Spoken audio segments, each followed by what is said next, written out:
floor, and really happy to have you. Thank you. Thanks a lot, Mariana. And hopefully, if there's anything, just intervene. I will not play the game of, can you hear me? Can you see me? I'll take my glasses off because the glare is probably more problematic for you than for me. But first of all, thank you very much for the opportunity to present.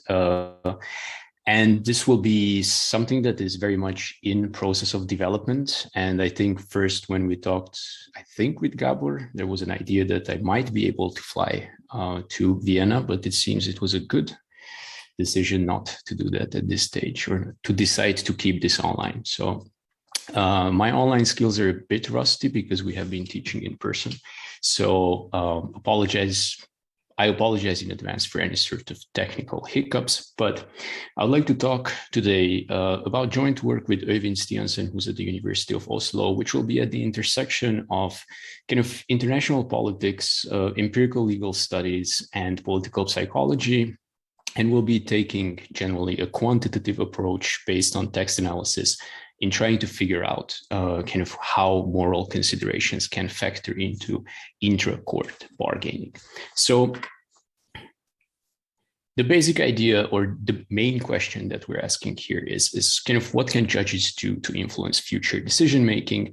And this comes obviously at some sort of a cost, or at some sort of a constraint, right? So they will have to keep in mind, obviously, that they will be generating, and this is a general claim that we're trying to make here, that they will be writing decisions, they will be deciding about other people's future, they'll be deciding particular cases. So there are constraints, but how they craft their opinions and how they present those opinions, so what sort of language do they use strategically, should have the potential to also have future ramifications in terms of how they will influence what the court will do later on.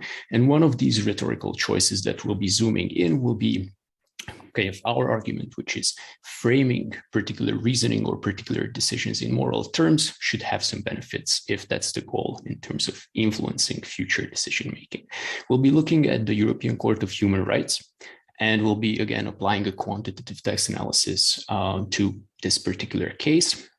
We'll be focusing on moral rhetoric when it comes to individual opinions, which I'll just introduce just in a second. And we'll be asking the basic question, do judges employ moral rhetoric and moral framing of decisions systematically? So can we formulate tests and find some support for systematic hypotheses? And does it work, right? Is it worth crafting your decision in a particular, or crafting your opinion in a particular way, if we want to make sure that in the future, either the court will use that decision more frequently or dismiss it if you're disagreeing with the main decision. So overall, we're also really trying to go a bit beyond this idea of valence. Much of the previous work always focuses on positive, negative kind of tonality of these decisions, which we believe that we can go a bit further. So a bit about the findings, and for that, a bit about the context. So we're looking at the European Court of Human Rights. Essentially what happens, we have individuals who exhaust all their options in their own domestic courts, and then they can turn to this European court. Their previous kind of interaction with the domestic courts does not have to make any reference to the convention, but they do have this opportunity to bring forward to a higher level if they feel that something was not working in their favor in the domestic courts. So after several steps within the procedure, particular cases between individuals and the state will be taken up in this court, and a decision will be made. So a decision will be, once there's a decision, either a violation or non-violation, there will be a majority opinion, and that majority opinion includes some reasoning, right? So what is the reason that we rule in favor of the individual? What is the reason we rule in favor of the state, right? And then what are the damages and so on? But there's a possibility to submit a dissenting or a concurring opinion. I'll be calling them individual or separate opinions, and these are done usually by one or sometimes multiple judges. If they disagree with the main decision, that will be a dissenting opinion, or if they do agree with the decision, but they have additional considerations, such as maybe higher amounts of damages should have been given, or maybe a different reasoning should be used if we want to, again, incorporate some of these decisions into the court's future activities. Those will be concurring opinions. So I'll be calling them individual opinions, but it doesn't necessarily mean that it's only one judge involved in such an opinion. It can be co-signed by multiple judges, but the usual process is that one judge takes kind of the first step and then drafts such an opinion. And alternatively, I'll be referring to these as separate opinions, right? So the idea is that there is a majority opinion that comes hand in hand with the decision, but there is possibility to disagree with that decision. And we'll be looking at these texts, right? How can we craft these texts in a way that they will be more influential? And can we rely on moral rhetoric when it comes to this, right? And what I will be showing, hopefully, or what we're finding currently, is that these individual opinions will rely more strongly on a moral rhetoric. And this is quite effective. So first of all, higher emphasis or more salience when it comes to moral considerations in the majority opinions usually leads to higher number of citations in the future, so it will be more influential.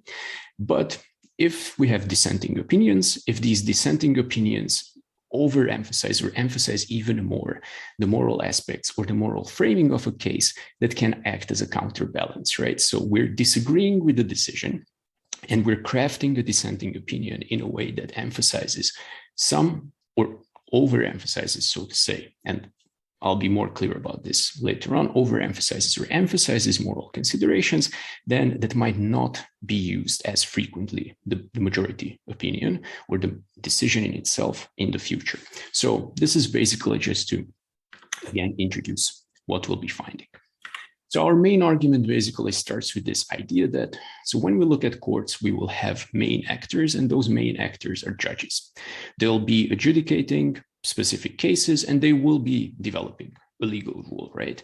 So when we look at international courts, the problem is that they are sometimes rather weak institutions. They don't really have the money, but they also don't really have the political power in many cases. So they have been establishing their activity and their actual role, I would say, within international relations as well.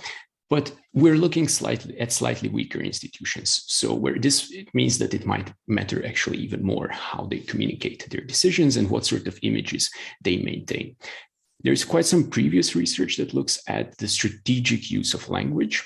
And that's mostly when it comes to these courts, really focuses on how these opinions are crafted with two main goals: avoid political controversy, right? So they decide against the state. They want to avoid that these states will come back and they will have some sort of an issue with the decision. And they also want to avoid non-compliance, right? So if the language is extremely strong, sometimes there has been evidence for cases where a particular decision just simply wasn't taken into account. And I think it's not necessarily too difficult to think of such examples in the current, in recent developments. And then what happens within the court, and this is where we come to the intra-bargaining element. Well, there might be disagreement. It's not that all judges will agree when it comes to a particular case, but then we need to kind of figure out what do we want to communicate, right? So many of these international courts will start becoming or have been becoming more precedent-based courts. So they'll be crafting some of these decisions and they'll be giving the reasoning, and that will be used in future decisions. The first step would be obviously to use it within an appeal, but we're looking mostly for future citations. And this disagreement is expressed within the actual institutional framework of the court through these separate opinions. And many individuals looking at courts, and actually quite a lot of courts, very few courts, to rephrase it, there are very few courts that do not allow for individual or separate opinions, right? So this is a tool used in many different courts, where these concurring and dissenting opinions have been thought of in terms of potential appeals to the intelligence of the future of the day. So just because there was a decision, there might be actual very good reasons to communicate that there was a disagreement and what were the reasons for that disagreement. And what we'll be arguing is that if we position this disagreement in a moral framework, that's more efficient, right? And Again, much of the language style or much of the strategic use of language has been previously linked to potential ideology of the judges or potential individual level factors that might be important. Now, what are the specific challenges here? So we want to look at these individual opinions, and we are having this discussion today, which is probably relevant for the present talk, but how do we give feedback to students, right? So we really want to make sure that it's clear if someone didn't do too well, but we also want to make sure that that person will strive to do better the next time. And so we need to factor in various challenges and constraints depending on how and when and what are the audiences that we're trying to communicate with. So we look at these judges and we know that there is quite heavy workload. So this is the starting point, crafting these individual decisions. A majority decision is a must, right? Unless it goes to the grand chamber, but it's a must. Whereas an individual opinion to craft that will take some time, it will take some resources. And when we're looking at some of the more overworked judges, or we're looking at some of this heavy workload, there are generally some limitations in who can do this and why. But there are multiple audiences, right? So first of all, the main goal of these individual opinions is to be persuasive. So we want to appeal if there's an appeal, right? So if the decision has been appealed, then there might be pushed back. If we have good enough individual opinions, and then we also want to be persuasive for the future cases not to use the main decision. And this happens in a context where these courts, again, because they're weaker institutions, they will still need to maintain a relatively strong and unified position towards external audiences, right? Because that's one part of the legitimacy of these courts. We cannot just emphasize that there was a very large disagreement. So there's a constraint in how these decisions how these opinions can be crafted. And then there is the human resource element, which is there's rotation on these different panels, right? And oftentimes, even in the US Supreme Court, you will find that there is a rotation of alliances. There's a rotation within the panels, and you will essentially have to be able to work with some of these people. And that means that there are some limitations how strong these disagreeing or some of these concurring opinions can be. And we'll argue that the use of moral rhetoric will satisfy these expectations. So it is persuasive, it's relatively low cost, and it can operate within these constraints, right? It's less harmful than being extremely negative in a disagreement. And this is especially the case, and I will return to the case selection in a second, when it comes to international human rights, right? So to some extent, these courts are operating in this framework of morality, right? When we think of human rights in general.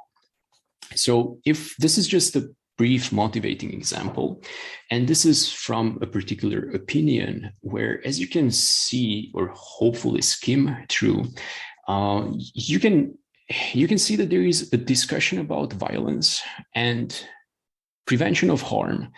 And if a state knows what's going on, what is their responsibility, right? So does a state need to step up? And if there is consistent violation and harm to various groups, what is the moral responsibility of a state in this case, right? So these are elements that are being emphasized in an individual opinion that are essentially trying to point you in the direction that we need to think about some of these cases, some of these decisions, and some of the reasoning in moral terms and what are the expectations in general.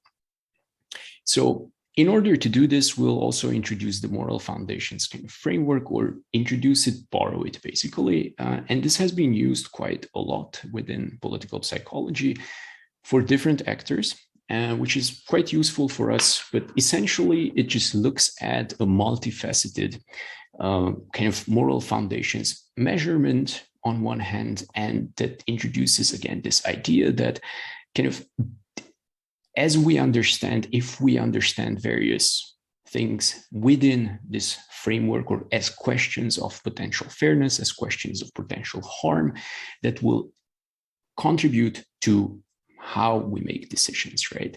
So there is essentially some sort of an emotional reaction whenever we think of various either conflictual or non-conflictual issues, and whether we can translate this into these fundamental kind of foundation-based approaches. Some people argue that there is a bit of a problem in how foundational these are.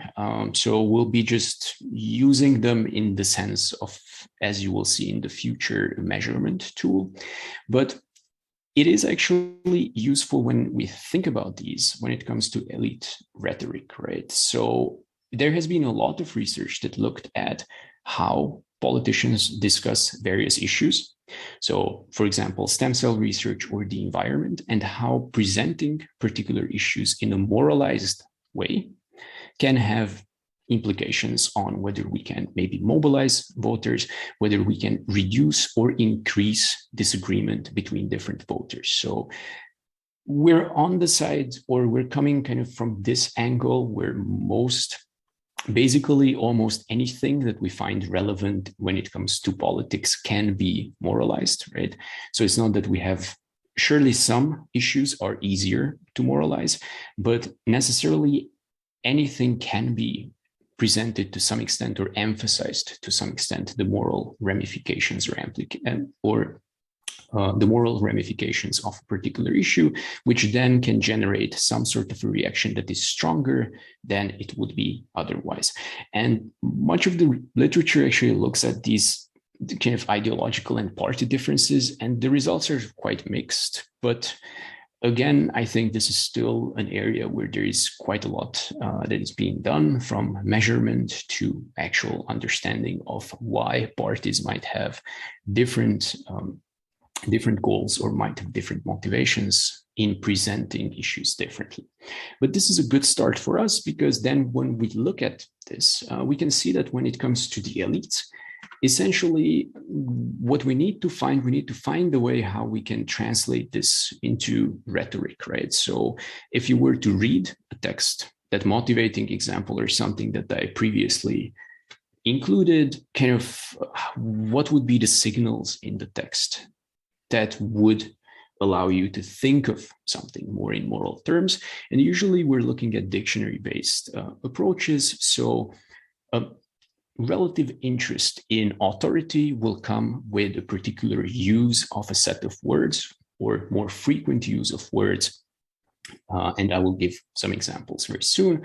And this has been applied to various different corpora. So I think this very recent paper by Wang and Joel Imbar, they look at tweets, they look at US floor speeches, and they're trying to, first of all, measure the amount of moral or morally relevant discussion that is being put forward, and how different, in this case, conservatives and liberals use this differently. Is there a convergence?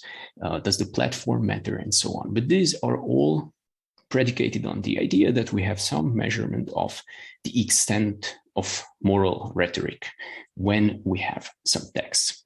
So again, any issue or any decision for our case can be presented more or less, right? So this is more a continuum in a moralized way. And I'll be again referring to this as framed or framing the underlying either main question or the conflict in moral terms. And this is usually, if we look at general texts, will be related to some emphasis and re-linkage to the idea of what is right and wrong, and what sort of dimensions do we need to think about them. And again, this will have some emotional appeals. And I would argue at this stage that this is much stronger when it comes to kind of the general population, because when we look at politicians, when we look at elites, or when we look at judges, they're professionals, right? So this is one of the main limitations, or one of the main considerations that we need to keep in mind, that we're looking at professional people with a lot of technical text as well when it comes to these opinions and decisions. So most likely we should be seeing differences, but how effective they are, or how efficient they are, or whether they are chosen would probably be slightly weaker than it comes to the general population. And then Why would this work in this particular case? So I'll just try to wrap up this, this part of the argument and then transition to some sort of testable hypotheses. So we know that usually over-moralization or moralization reduces the potential of compromise. There is new research coming out that might question this depending on the topics that we're looking at. Using a moral rhetoric, though, generally is suitable. Again, it maps to disagreement, right? So if there is an issue related to signaling that there is no compromise, then this can emphasize the potential disagreement. It can have emotional appeals, but for us, more importantly, it contributes to the memorability of particular statements. So moralizing a particular statement will be easier in terms of the recall for the future. And it can activate different behaviors, right? So again, presenting particular issue discussions in a moral sense might result into more engagement. For example, within party or party voters are more likely to respond to that, so they might be more likely to participate. When it comes to the use, we have seen that it's quite widespread. So that recent paper in political psychology that looked at the European parties found that around 41% of the manifestos contain some moral appeals. I think this is a bit lower when it comes to what politicians talk about on Twitter. It's around 30%, but it is used. So we can detect it and it is used. And again, it's effective in terms of mobilization, and it's effective in terms of differentiating one's position from other competitors.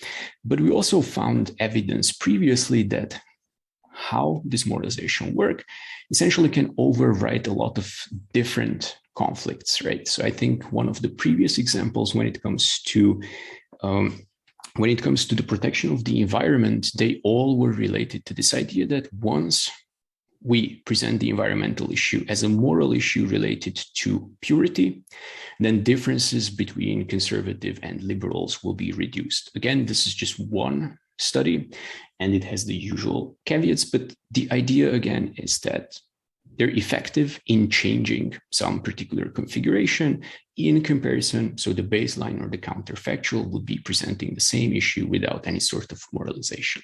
So elites use this in a strategic manner. I think some of the recent research would also probably contend that maybe they don't pick that language, but they just rely on it. So it might be actually a representation of what they believe about these issues. And when it comes to our case, it is a low-cost deviation, right? And what I mean by this is that because we're looking at human rights cases, human rights violation cases, many of these moral appeals to some extent will be already present, right? So there's a lot of discussion about harm. There's a lot of discussion about fairness, and we're looking at law, right? And we're looking at the legal context where usually authority or respecting the authority related considerations in terms of the language use will be quite prevalent. So this will be something that we'll be looking at, just making sure that we're not making comparisons that are too broad. So we need to take this into account, but this actually, I think, helps our argument because it's not such an unlikely, or it's not such a costly rewriting or constant redrafting of a particular opinion. It might be just an emphasis related point. And again, it should map better to disagreement. So in a strategic use sense, it should map better to disagreement in comparison to kind of concurring with a particular opinion. But broadly speaking, when we look at this literature, we can see that reframing or emphasizing moral aspects of a particular, any sort of issue or content will facilitate some sort of attitudinal change, mostly through these steps of activation and memorability. So what does this mean for us? So first of all, we have two very simple hypotheses. If there is strategic use of moral rhetoric, we should be expecting that these individual opinions will have more such language. And that's, again, mostly because it should signal some disagreement.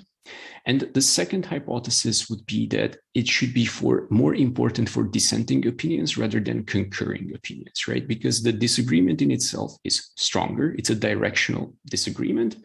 And the difficulty, so having a dissenting opinion will usually be slightly more difficult to communicate and introduce and kept within how in the future the courts will be using some of those majority decisions. So essentially, these are tools strategically that can be used in order to kind of bolster the importance or communicate at a more fundamental level issues with the majority decision. And this is something that, again, factors also or relates a bit to this idea that in many cases we will find large chunks of majority opinions focusing first and mostly on technical language, but there's always some extent or some discussion about, again, the reasoning behind a particular decision. So if there is strategic use, then we should be seeing this much more when it comes to individual opinions in comparison to majority opinions. And then the effectiveness is if indeed, as we have seen when we looked at other type of elite rhetoric, when we looked at general population and voters, so if this works, then what it means within this framework that it works would mean that the majority opinion, that particular decision, that case will start factoring in as a more important component of the future decision making. So there will be a higher reliance on this majority ruling by future decisions. So it will be simply cited more, right? So because it's more memorable, because it raises some fundamental issues, generally the use of moral rhetoric should be related to a higher citation rates in the future. And we focus on majority opinions here, but then if indeed this is, well, first, strategically used, second, an effective way to rethink some of these decisions, then the individual opinions that will focus much more, or you will use these moral appeals in conjunction with some of these majority opinions should basically slow down the uptake of these majority rulings, right? So it will be a counterbalance. So if this particular rhetoric works, then essentially what we're expecting is that the citation rates will be lower because people read, or judges will read the dissenting opinions or will remember the dissenting opinions, so they will be more likely to kind of dismiss the majority ruling and not use it in their own opinions and in their own decisions. So for the context, we are looking at the European Court of Human Rights, again, adjudicates human rights complaints launched by individuals against states. And you're in a very late stage. And when you end up in this court, 47 states are represented. Judges do have some, in classic terms, in classic kind of political science terms, some ideal points. Some of them are generally more pro-individual. Those are the ones who are activists, and some of them are much more restrained, so usually will side with states. And when these judges are unhappy with the majority ruling, they can write these dissenting and concurring opinions. So case selection implications. Human rights area to us means that generally the baseline use of moral considerations will be higher than it would be, for example, in a general kind of financial court or something like that. So this just puts our initial results into context, how frequently moral language is being used, but the internal comparisons between the type of decisions should not, between the type of opinions should not be influenced by this.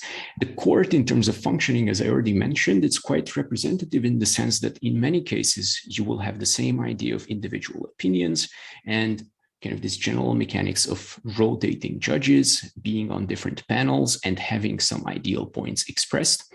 So in this case, the setup in itself for us just helps with the comparability or the applicability of some of our findings.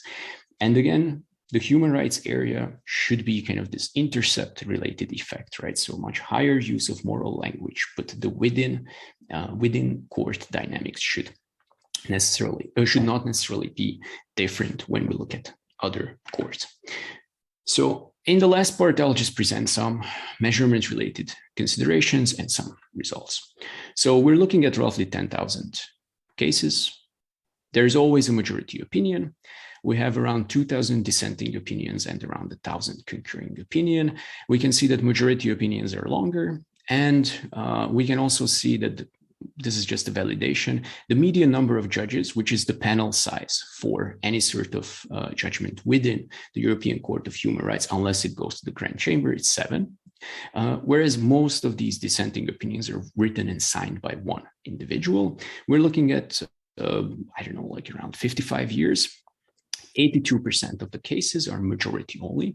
This is just to reiterate that it's quite costly to do dissent or to write dissenting opinions, but 11% have at least one dissent, and 3% have at least one of each, right? So the very contested decisions will often come with either multiple dissents, so the reason for dissenting again will be different, and some concurring opinions as well. So we have few, but we do have some of these more complex cases, and then we just simply use.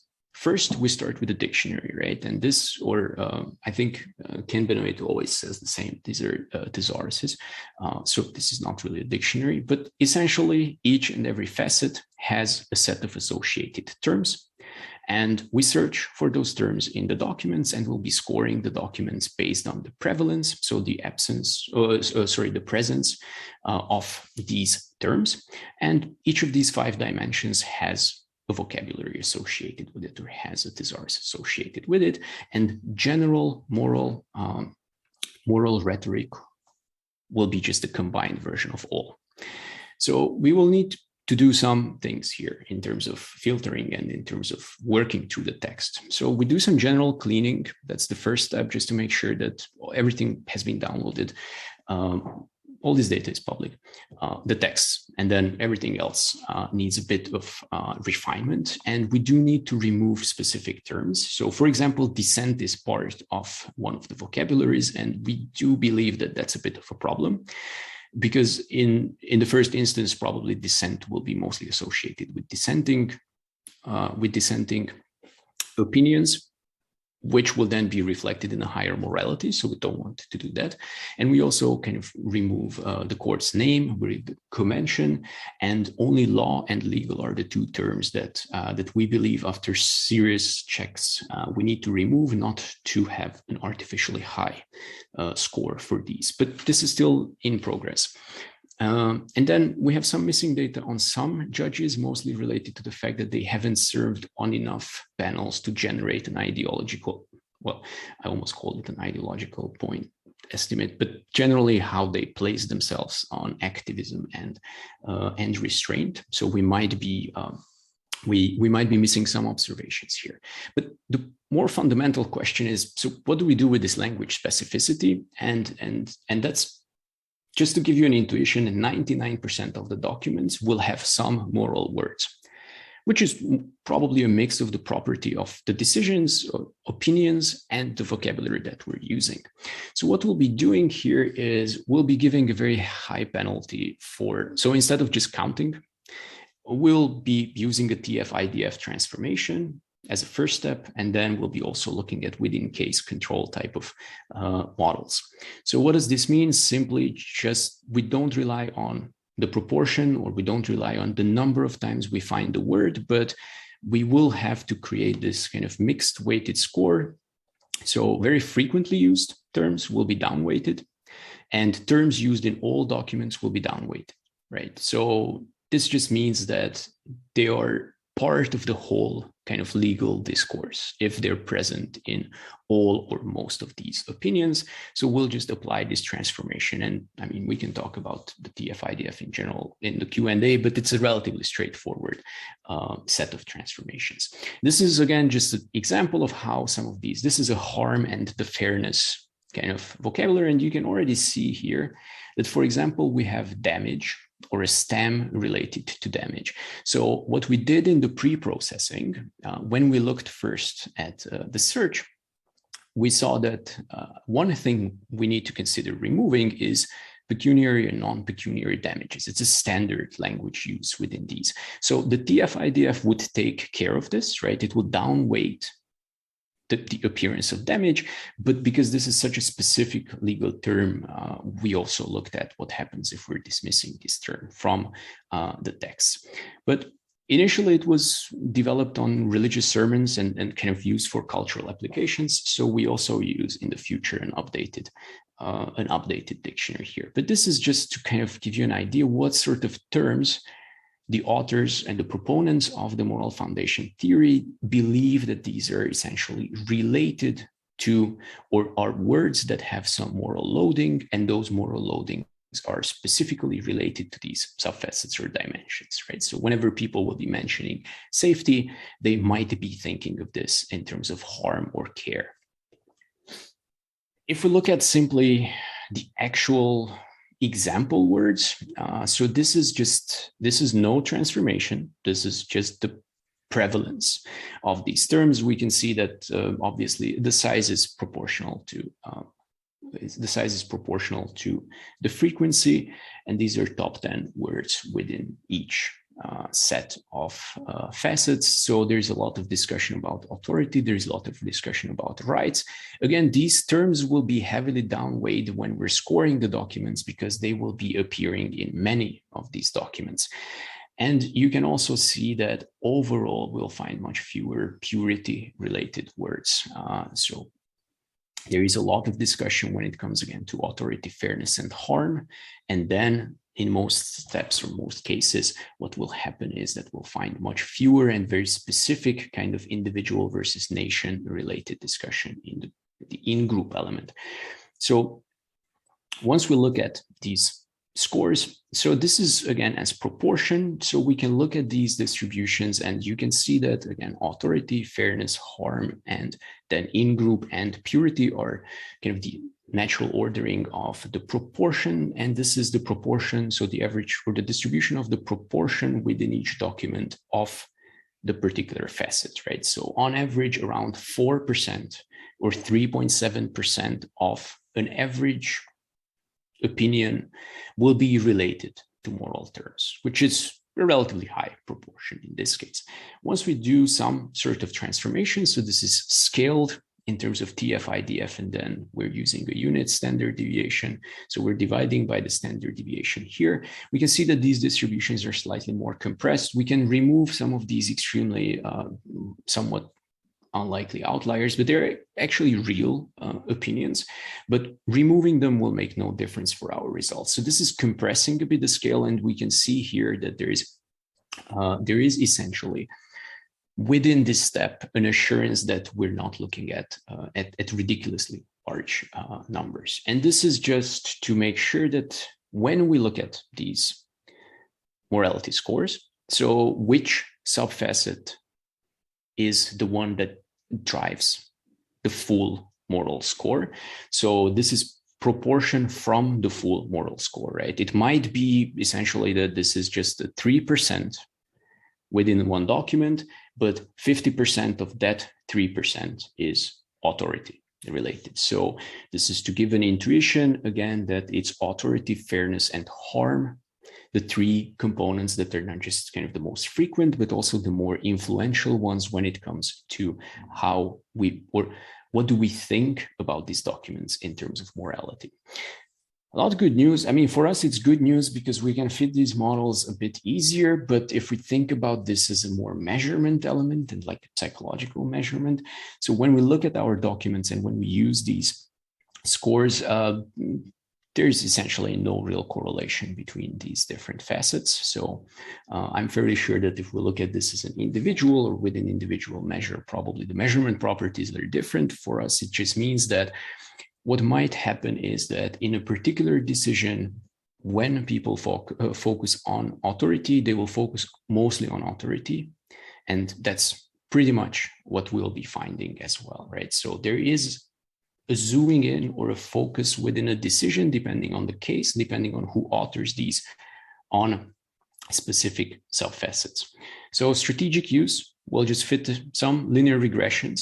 So we just want to have as our outcome the morality score of each document, and that will be a function of whether it's an individual opinion, more precisely whether it's a dissenting, concurring, or it's a majority opinion. So that's our main predictor. And then we'll be fitting these models to each separate subfacet as well to see whether we have some specific findings there. When it comes to effectiveness, we'll be fitting count models to the number of citations which have been retrieved from the course database as of the 1st of November in 2019. So this is each majority opinion, or basically each case will have a number of citations associated with it. And here we'll be focusing on kind of using the morality scores as predictors, right? If we find higher morality score for the majority opinion, is that associated with a higher citation rate? And then we'll be doing also some within case models, which I find more interesting and a bit more credible. Additional controls, I'll jump through this just to make sure that it's here, but we're controlling for essentially content, which is the biggest kind of, I would still say it's pre-treatment if we think about this as treatment, but we do control for the type of violations, we do control for the country, we do control for the judges' individual positions and so on. So we'll be including these in the models. And first, we're looking at just simple between opinion results. So each document is one unit. And then what we'll be doing is we'll be zooming in for each case where we can control for properties of the majority opinion. And that is a very strong residualization. And then we have a bunch of alternatives and robustness checks. So generally, if you look at this, again, descriptively speaking, dissenting and concurring opinions will score higher in terms of morality score, but there is no big difference between dissenting and concurring opinions.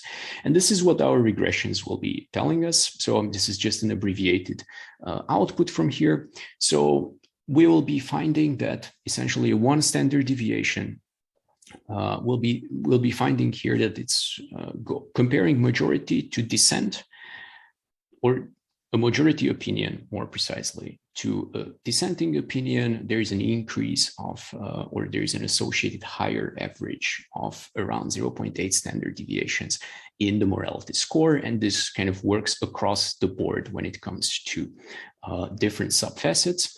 But we also see that it's only fairness where dissents rely more on this in comparison to concurring.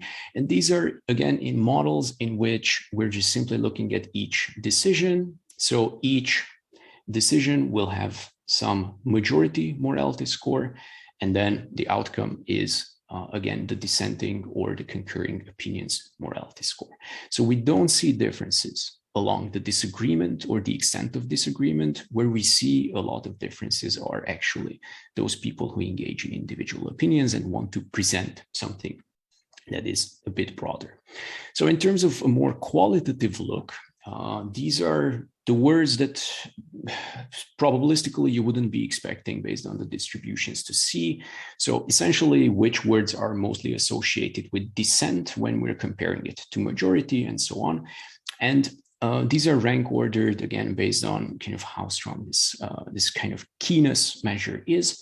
But I would rather summarize this in the following way. So concurring and dissenting opinions will be using more moral rhetoric. And the differences in qualitative terms will be that the concurring opinions will be mostly talking about elements of respect and rights, whereas the dissenting opinions are really about discrimination and disproportionality, right? So whenever there is a problem, usually the problem related to the decision or what sort of damages have been asked and so on. So what we find is that there is a qualitative difference, but overall, in terms of in a quantitative manner, there are no big differences in terms of the morality between dissents and concurring opinions. They're consistent across specifications and various measurements as well. And these are relatively large effects. So comparable effects are actually specific content-related differences.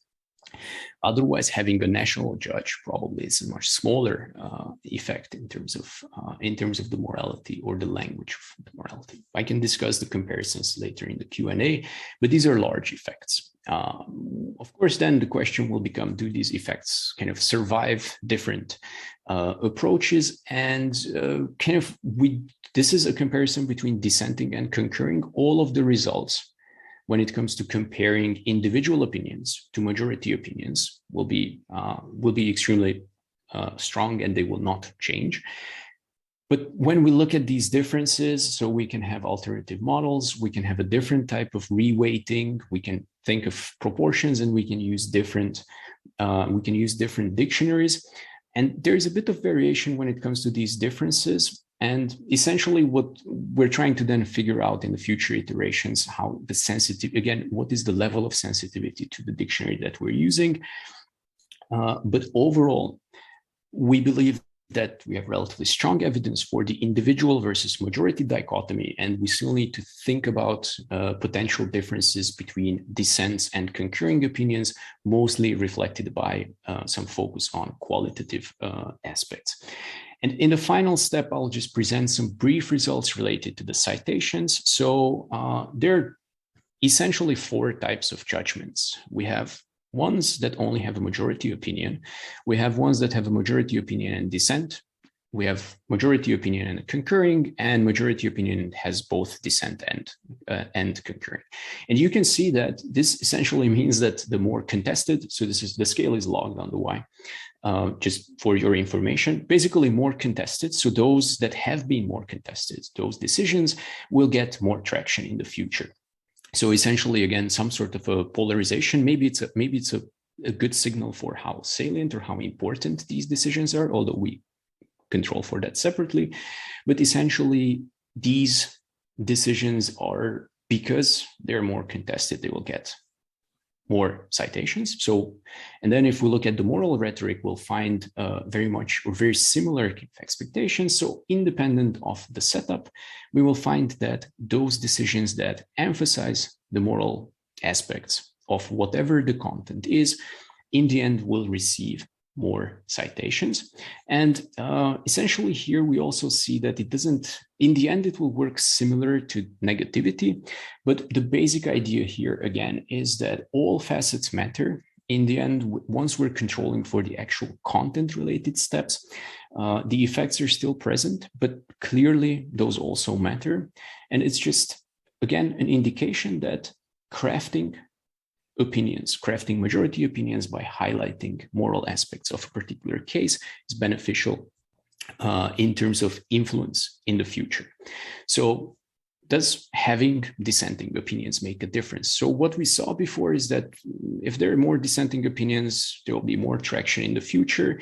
And this is if we look at the moral rhetoric and individual opinions, well, we can see that essentially this is a positive relationship, which shouldn't be too surprising, because one thing that we learned before was that the majority opinions morality is linked to the dissenting opinions morality. There's a 0.5 correlation between these, which again might be related to the fact that they kind of talk about the same topics. So what we propose here, we need to think about this more as, is the individual decision more moralizing or less moralizing than the majority opinion, right?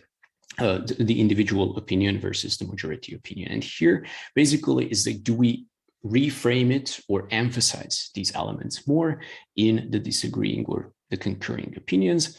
And we find some tentative evidence in this direction. It's not such a large coefficient. We're still struggling to figure out exactly what is the best way to model this. And that's also because, so this is still a relatively large effect, right? So if you're moving on this difference scale, we're going essentially for around 25 citations. The mean citations are around 9, but the median is closer to 1. So what will happen here is that we're actually dropping a lot in terms of citations. So this is a meaningful effect for us, but it's mostly driven, which is not surprising, by dissents. So it works when it comes to dissents, when we're disagreeing with the actual judgment, not just some reasoning behind it, then emphasizing the moral elements will be more important. So moral language is effective. For majority opinions, it just brings more attention, memorability, and citations. For individual, mostly dissenting opinions, it can serve as a counterbalance, and this is for dissenting opinions. Again, it's a bit more effective than valence, and it's more used than valence-related differences, so maybe we should move forward from sentiment. And again, we need to think what these mean in terms of the future development of how courts will be deciding. There are other ways to think about this. So we have limitations and a lot of future work to do, but alternatively, again, we can think of this as a two-stage process. So the judges decide whether they first write or do not write individual opinions, and then what is the content. So we would have to model this in a selection model setup. And then again, it might be, as our results suggest, that depending on the actual topic, there is a natural either limitation or kind of a natural breadth of how easy it is to moralize and how much moral language we can use. So this is even more related to the case properties. So this is just to focus more on within case models. The problems are, of course, that how moralized a particular majority opinion is related, and it's quite a good predictor of whether it will have individual opinions or not. So do people decide to write dissents or concurring opinions?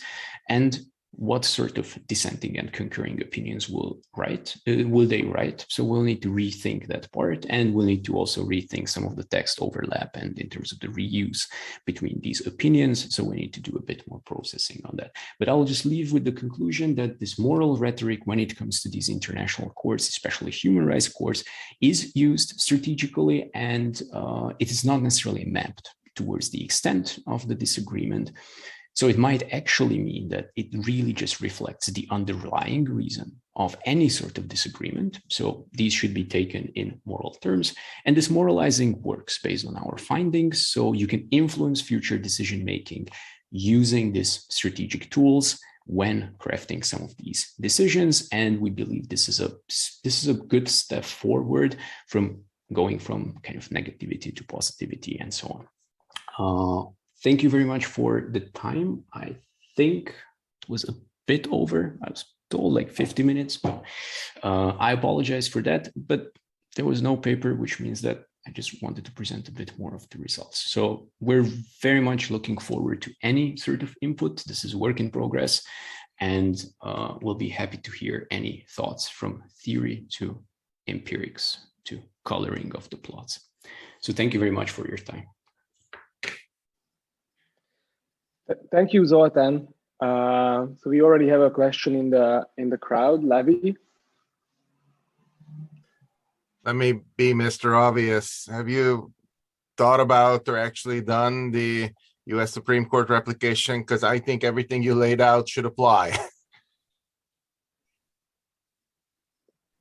The answer is we haven't, but we think we should if we're planning to submit it to an American journal. So we just want to make sure, so this is a very good point. We want to make sure that we first nail, especially the qualitative aspects related to the dictionary, and then apply that in a similar manner to the court. There has been work done on the Supreme Court, but not necessarily with this focus. But the texts are available, and we will need it if we want to go in that direction to place the paper.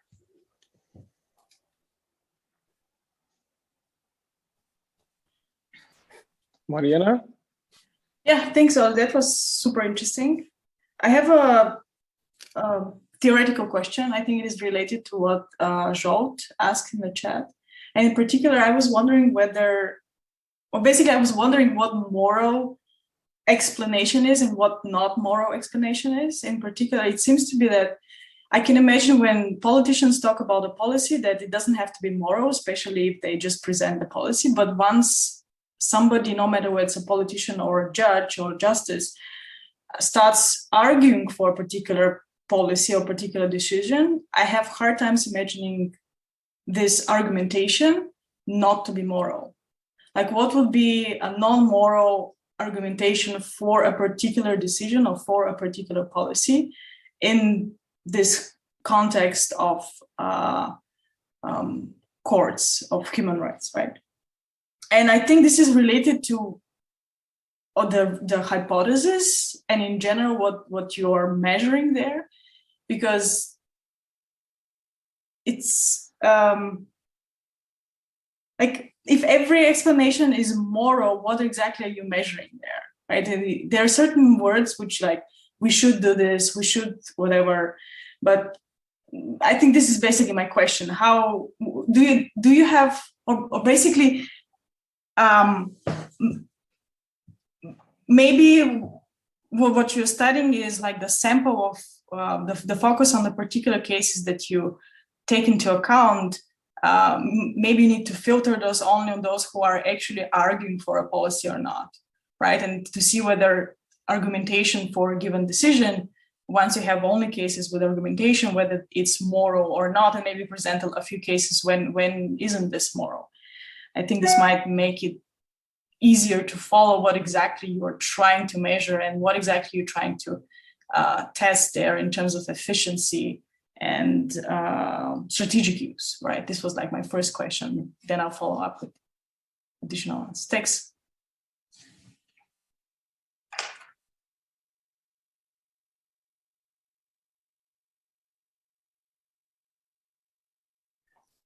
Right. Thanks a lot for the question, and I also saw now the question in the chat. I think so. The part answer, whoever gave the answer, thank you. I think one way to think about it is it is so the procedural elements will take up much of the non-moral text, but I think essentially what is going on there is it's more an emphasis. Right? So it's how much we moralize or how much moral rhetoric we want to use for the same exact kind of same exact type of case, which is one step. The other step is essentially in these cases. So if the results are not included in the slides, right? But it turns out that depending on which convention article violation it was ruled, there are quite large systematic differences. So for example, when it comes to respect for private life and any sort of protection from non-discrimination, in comparison to other type of violations or other violations of other articles, we will find systematically more kind of moral language, which might mean that some, as you say, some cases are easier to present in that terms, but we need to do something about this empirically. And the only thing I did so far, and we need to look at this with Øyvind, is basically take a decision, delete everything that is moral and give it to a human to read, and start tinkering with these ideas of stripping the moral rhetoric from a particular decision. And then can we think of it? Because I think Joel's question was also along those lines, that, or my understanding of that question was that essentially almost anything that is human rights will have a moral connotation. And I think within the legal elements, some people argue that judges are not moralizers, which is to me slightly interesting. So this is not a good enough answer, but so far I was just trying to figure out how to have an internal baseline. So do the comparisons. So the strategic element really comes from the fact that depending on whether this is a majority opinion or whether this is a dissenting opinion, what do you want to re-emphasize, emphasize, or bring you to a particular to the particular case? Do you do that in a moral sense, or emphasizing the moral aspects, or de-emphasizing the moral aspects, basically? So I think that would be the second way to handle this more clearly. But I think we'll just give examples. So just a clarification. So non-moral would be technically referring to some previous decisions or citing or referring to laws or paragraphs. That would be non-moral. Or actually even just describing the case. So kind of what information came with the case.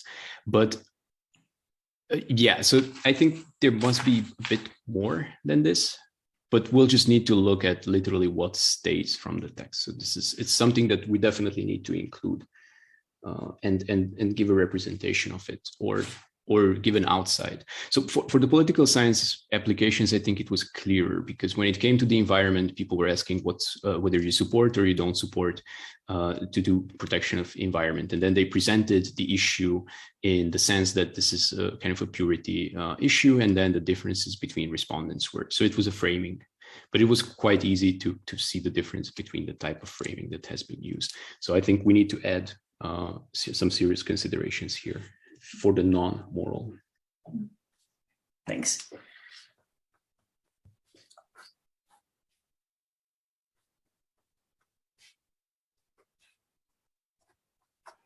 There are still some more questions. Amani had a question.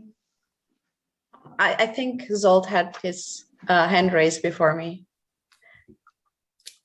but I'm happy to go if he's. Yeah, go ahead. Okay. Thank you so much for the presentation and the interesting talk. So I have a couple of comments, maybe questions.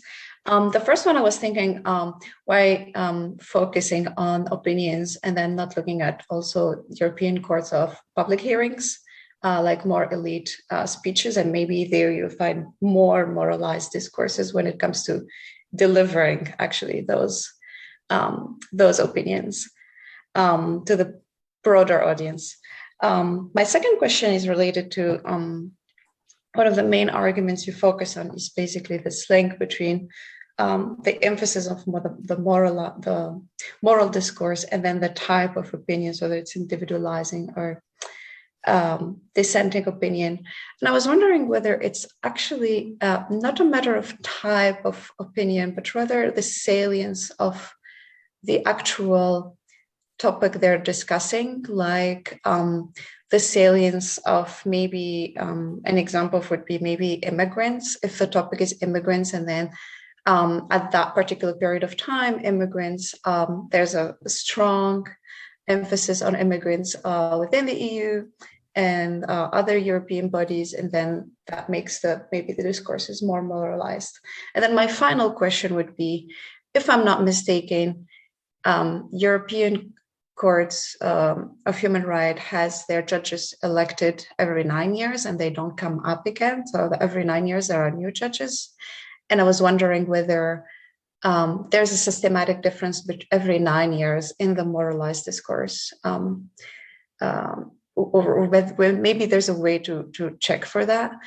So maybe in 9 years, the judges that were elected in those 9 years, let's say the first 9 years, they were using more moralized discourses, and maybe the next 9 years they're not that relevant.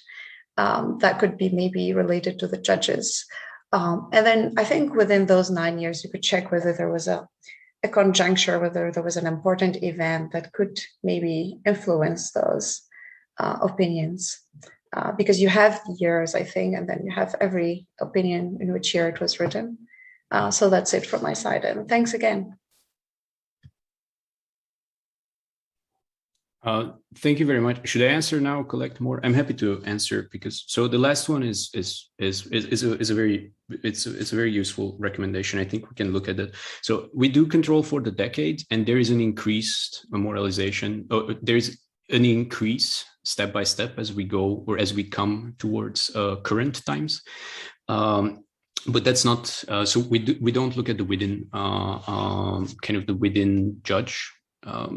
Either learning or something like that.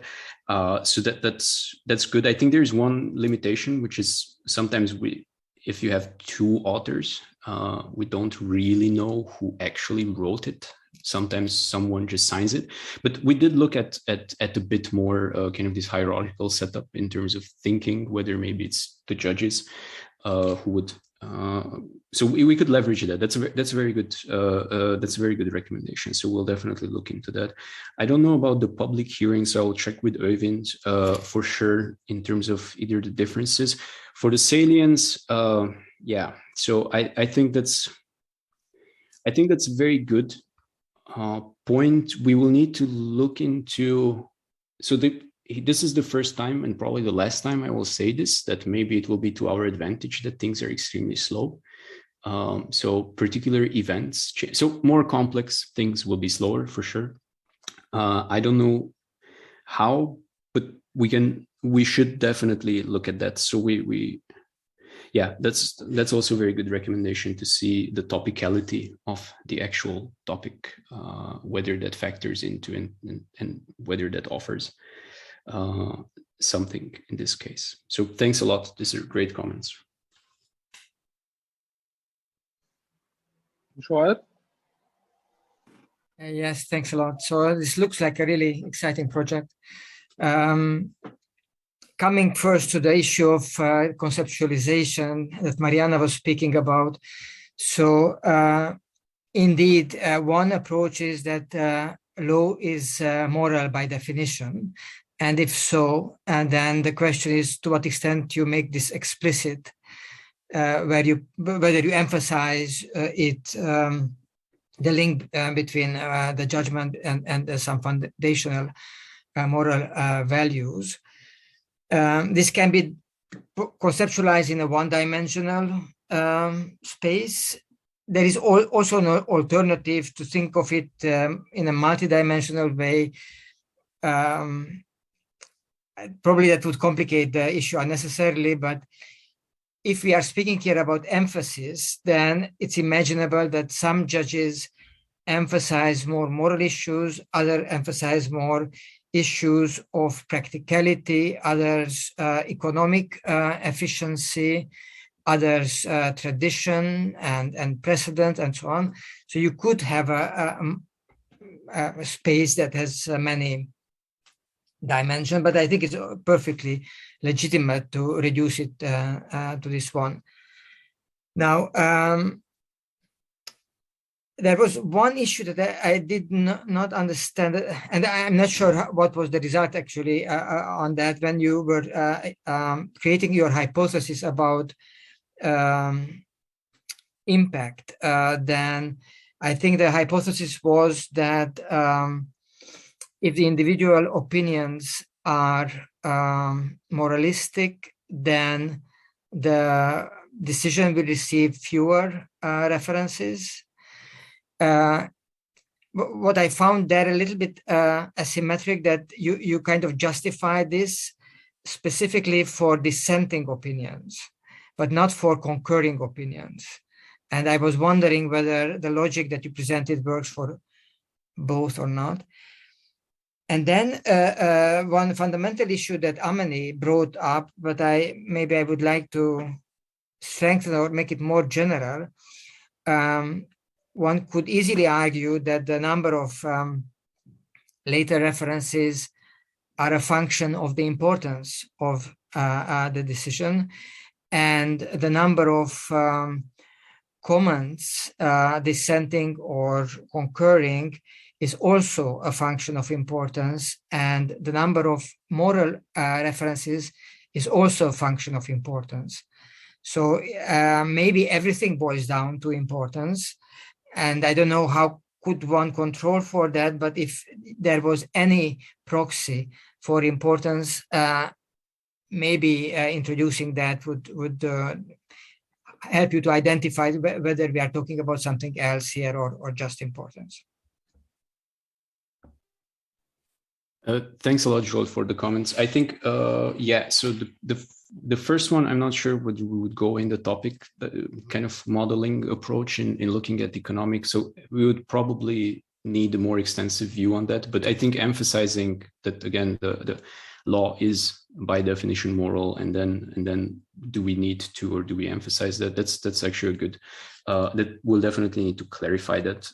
So I think for the second hypothesis, I think you're absolutely right. I think in the end, I mean, I'm personally, we're still discussing this, and my training is not in empirical legal studies. So hopefully Robert, I just saw Robert, sorry. Hopefully Øyvind will have a better points on that. I would think theoretically, to me, it only makes sense for dissent. The second hypothesis, I think concurring, the goal when you're submitting the concurring opinion would be, sure, take into account that maybe we wanted to pay more damages, but you would like the majority ruling with which you agree in terms of the decision to end up being cited. So I think we need to definitely differentiate that. Initially, that I think, or at least, so hopefully that's a more convincing way to look at this in terms of, again, almost like a directional hypothesis in this case. For the last part, we do have, and I will read it, I think I just glanced across, we do control for importance, and the measure of importance that we're using is actually from the court. So the court gives a particular classification, which is whether the majority judgment is classified by the court's registry as constituting an important contribution to the development, clarification, or moderation of the court's case law. So we do have this as a control, and I think it really triggers me when someone gives that answer when we're controlling for it. So I will not give that answer because I think we might need to look much more into detail what that means. Because it's not a good answer for, does importance drive everything? So I'm not sure theoretically, but because it's law, probably I would expect that, yes, importance will generate a higher reliance on moralization. So that's the problem that's why I'm not sure whether controlling is enough for it. But the first step was to control for it. And then again, I'm not sure where to place it whether that's how much of that is, and when do judges see this? So in the process, probably, so the second aspect that comes in is essentially when the panel of 7 judges believes that this is an extremely large or difficult case, then they will refer it to the Grand Chamber, which is again heavily correlated with the importance score, right? And then we have a slightly different. So we are looking into that. What does it mean? And maybe we should just disregard those cases. But that's a very important point, and we only have very brief steps at this stage. But there is measurement for it, whether we trust that. The problem is that I think I will need to ask Øyvind, but last we checked, we cannot really figure out whether the clerks base their decisions on citations, because then we're having a massive circularity issue, right? So if someone in the court registry decides that this is important because it received a lot of citations, but they take the decision simultaneously. So once the case is there, so I think it's much more related to the content, but we'll be working on this because I think it is decisive in many regards. Thank you. Robbie has a question too. Yeah, thank you. Very impressive project and very interesting, really. And some questions or comments which might actually be just because I didn't pay enough attention, but I thought you actually look at what kind of violations are the cases on. So that might give you some hint into the importance or not, but I was just thinking of what you were saying right now. It might be really just a clerk that, it's a little guy who decides this sounds impressive and gives it the score. So I'm not a legal scholar either, but maybe you should ask some of these judges how they do these things. But what I thought interesting is actually that for all these decisions, I would actually expect that the text overlap is quite significant, no matter if you are concurring or dissenting, right? Because, these are all these lawyers that always speak the same language. But then what is... So in this respect, I'm a bit surprised by the results that you get. And that raised my true question is, if you are concurring or dissenting, maybe you are actually noting your different opinion based on the moral argumentation of the case, right? So I can agree with the decision taken, but I still can disagree with how it is morally framed. So in this respect, it would, this is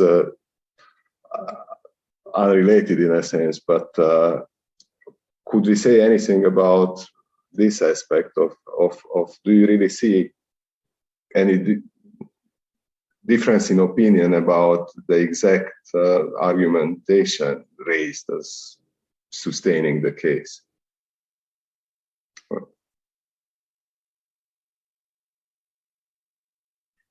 Yeah, thanks a lot, Robbie. We do have the violation, and then we do have the particular article violation, which we're controlling for, and there is heterogeneity, and that's something that we thought of as being a good kind of almost like a validation kind of element. Again, I think we do find a very large effect for private life and discrimination related violations. So, and that's maybe again related to the type of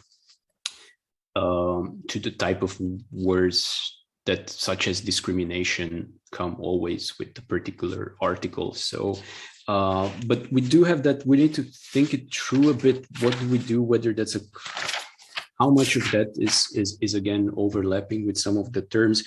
For the second one, I mean, that's a very good point. I think empirically, I have some ideas what to do about this, which would basically mean to look at the majority decision, look at the separate opinion, look at the text overlap, take out whatever is overlapping, get the moral score for that, and see basically whether that would be like the empirical way to look at how much of that is transferred, but whether the argument in itself is being, or the moral framing is being the one that drives the reason that you're writing it. We will definitely need to look at that much more in detail. So we only have 900 concurring opinions, so might as well read all of them.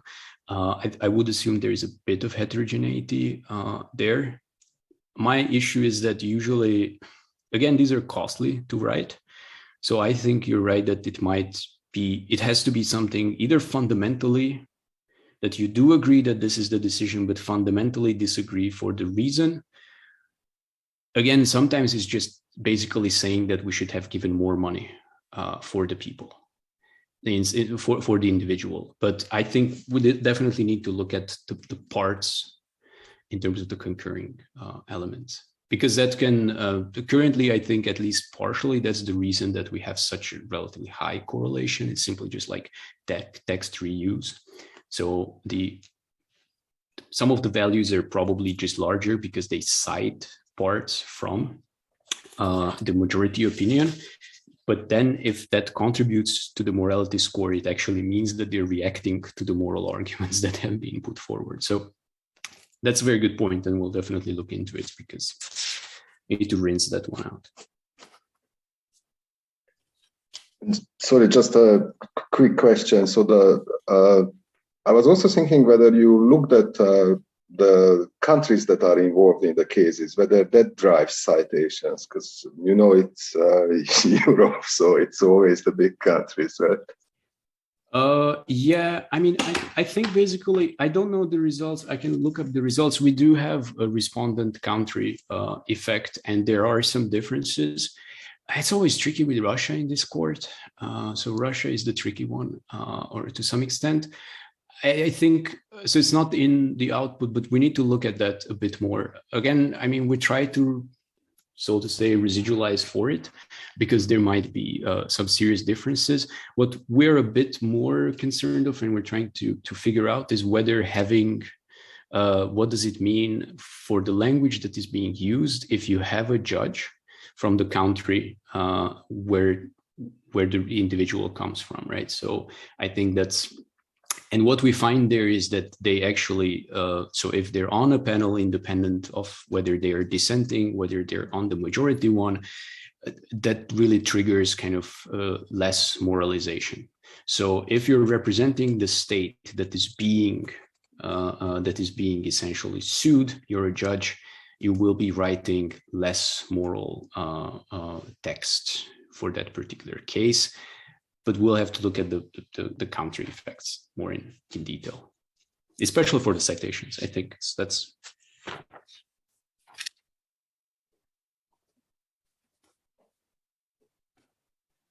think Ameli has another question.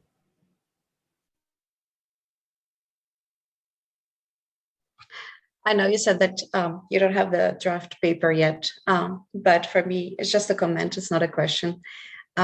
For me, it's just interesting to see that in most of the papers or the works that have been done using moral foundations theory or model rhetoric, it has been done in a way to look at political polarization and divisions within society, divisions within voters. How do they bring voters more apart? Whereas in your case, you're looking at moral rhetoric in terms of changing decision-making within courts, which is something kind of distinguished what has been done so far, and could be kind of, I don't know, maybe new contribution, at least to this particular literature. It's not done basically to talk about divisiveness, but rather how these moral rhetorics basically can make change, actual change in those important decision makings.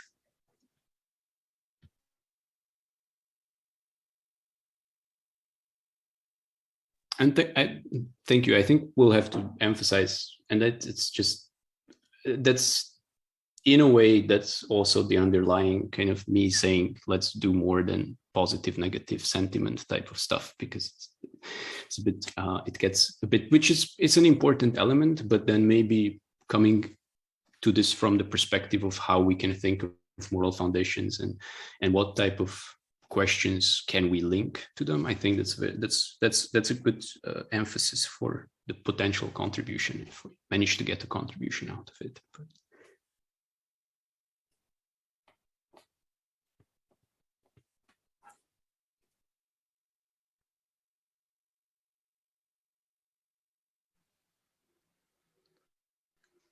Okay, I think if there are no more questions, I think we can wrap this up. Thank you so much for participating, and I'm sorry oh, Robbie has another question. Sorry.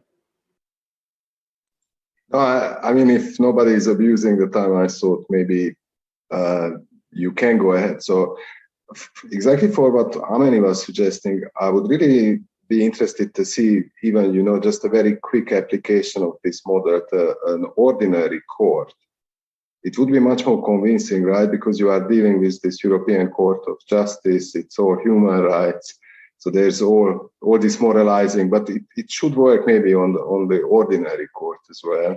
And going back to the country case, I mean, all this moralizing, I would be really interested to see whether you can, you know, substantiate Orban's claim that the old member states moralize more if you have a new member state or anything like this. So it would be particularly interesting, I mean, more seriously to see how the internal dynamics of the court, if there are any such things, you know, just assuming from other institutions that such dynamics might be there.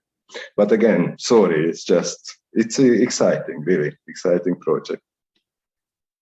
No, thanks a lot. I mean, all of this has been extremely useful and really points in the directions that we need to work on and what we have to look into. I think this dichotomy element of like you have a new member state versus who's on the court, kind of, we can easily look at that. I think looking at other courts or trying to, I mean, Øyvind has done most of his work on this particular court. I mean, he, together with Erik Voet, and they did the scaling as well and all this. So that was kind of also the first motivation to go into it. We were essentially more interested in the beginning of whether the ideal point, the judge ideal points are reflected in the type of language that is being used, and we find some evidence for it, but it's a bit more, and then we moved away from the individual and then rather trying to maybe focus on the case as maybe it might be a more interesting contribution. But I mean, again, all of this, thank you very much for the time, and hopefully there will be a paper by the next time. We just had to rerun a lot of stuff, but I mean, the slides had some empirics in it, but this has been extremely useful. So I'm very, very thankful for all the comments and the questions and the direction. So thank you again for the opportunity to virtually be here, and hope to see some of you next year in Vienna or in Budapest, or I don't know, somewhere. Thank you, Zoe. Thank you. Thanks. Thank you.